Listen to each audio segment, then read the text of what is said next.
अस्सलाम वालेकुम guys, I hope आप लोग सब ठीक ठाक हो, मज़े में हो, फर्स्ट क्लास हो। काफ़ी टाइम बाद वीडियो बना रहा हूँ, कुछ काफ़ी घंटों के बाद। यूजुअली मैं इतना गैप नहीं देता, और ये बहुत इंपॉर्टेंट पैगाम है जो मैंने आप लोगों तक पहुँचाना है। ये बहुत इंपॉर्टेंट बात है जो मैंने आप लोगों को बतानी है। देखें, इस वक्त मैं फिर से आपको कहूँगा कि जो मार्केट में मैक्रो सिनेरियो है, जो मार्केट में मैक्रो सिचुएशन है, वो इस वक्त क्वांटिटेटिव रिलैक्सेशन की तरफ जा रही है। जो सबसे बड़ी और सबसे इम्पॉर्टेंट ख़बर है, जो रातों रात फेडरल रिजर्व ने किया है, उन्होंने ये किया है कि billions and billions of dollars उन्होंने बैंक्स में इंजेक्ट किए हैं on the 2nd of December। 1st of December उन्होंने अनाउंस किया कि क्वांटिटेटिव टाइटनिंग हम एंड कर रहे हैं, एंड 2nd of December उन्होंने billions and billions of dollars banks में तकसीम कर दिए, बैंक्स में इंजेक्ट कर दिए। और उसकी वजह सिर्फ एक है, और वो वजह ये है कि बैंक्स ब्रेक कर रहे हैं, बैंक्स में लिक्विडिटी इशू है।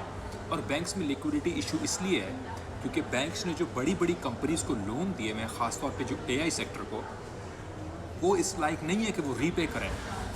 ये जो एनवीडिया की अर्निंग इतनी ज़्यादा आई है, या मेटा की, माइक्रोसॉफ्ट की, या दूसरी जो AI based take based companies की अर्निंग आई है, ये इसलिए इतनी ज़्यादा है क्योंकि आपस में चीज़ों को एक्सचेंज कर रहे हैं, ये आपस में पैसों को एक्सचेंज कर रहे हैं, ये आपस में फ़ंड्स को एक्सचेंज कर रहे हैं। ये कॉस्मेटिक तरीके से इस वक्त US की GDP स्वेल हुई हुई है। अगर मैं 5-6 कंपनीज़ को US की GDP कैलकुलेशन में से माइनस करूं, तो आप अंदाज़ा लगाएं कि US की GDP -1.7% पे आ जाती है, डी ग्रोथ पे आ जाती है, रिसेशन पे आ जाती है।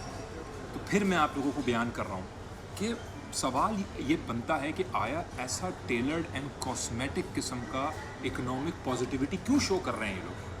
ये इसलिए शो कर रहे हैं क्योंकि अगर रिसेशन शो हो जाएगा तो रिटेलर्स और कई इन्वेस्टर्स इस मार्केट में से एग्जिट कर जाएंगे, और जो एक्चुअल इनका पैसा इन्होंने अभी भी सक करना है मार्केट में, वो ये नहीं कर पाएंगे। और उसके लिए एक यूफोरिया का एग्जिट, एक ऑल्ट सीज़न, एक मज़ीद अपवर्ड मोमेंटम, अपवर्ड्स एक साइकिल ओवरऑल मार्केट्स की रहती है। ये भी इस चीज़ का सबूत है कि क्वांटिटेटिव टाइटनिंग ख़त्म होती है, क्वांटिटेटिव रिलैक्सेशन स्टार्ट होती है, बिलियंस ऑफ डॉलर्स बैंक में इंजेक्ट होता है, and at the same time हमारे पास एक बहुत बड़ा डेट क्राइसिस क्रिएट हो रहा है कॉरपोरेशंस के अंदर, जहाँ पे उनकी जो अर्निंग्स हैं, जो इनकम है, वो रियलिटी को रिफ्लेक्ट भी नहीं कर रही, और GDP जो US की आई है वो भी रियलिटी को रिफ्लेक्ट नहीं कर रही, और अनएम्प्लॉयमेंट भी बढ़ रही है। तो इस चीज़ को समझने की कोशिश करें। हम इस वक्त एक रेड होराइज़न पे खड़े हैं, और इस होराइज़न की दूसरी साइड पे बहुत मेजर रिसेशनरी प्रेशर है जिसको डिले किया जा रहा है। ये बलून बढ़ता जा रहा है, लेकिन इस बलून ने बर्स्ट करना है।